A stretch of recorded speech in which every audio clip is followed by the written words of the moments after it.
Сүүлийн өдрүүдэд Орхон аймгийн хэмжээнд хүйтэн ирж харьцангуй тогтвортой байгааг Орхон аймгийн ус цаг ур орчны шинжилгээний төвөөс мэдээллээ.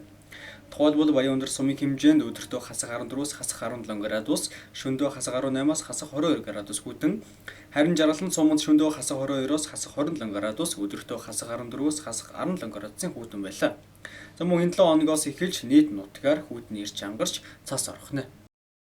За өнгөрсөн 7 хоног сар шинийн өдрүүдээр бол цаг агаар харьцангуй тогтвортой цас ороогүй. Одоо харин 9-10-наас бол цас орж хүүтэрч цаг агаар муутгаар байна. За эх 7 хоногийн төлөөр болохоор 9-10-нд цас ороод цасаар хуяраа салхиш ирүүлсэн.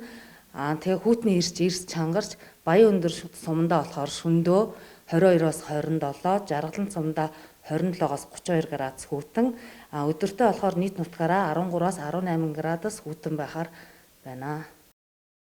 Орхон аймгийн хэмжээнд 2 дугаар сарын 8-наас 12-ны өдрүүдэд шөнөдөө хасах 19-оос хасах 25, өдөртөө хасах 13-аас хасах 18 градусын хүйтэн, харин Жаргалан суманд шөнөдөө хасах 23-аас хасах 28, өдөртөө хасах 13-аас хасах 17 градусын хүйтэн байх төлөвтэй байна.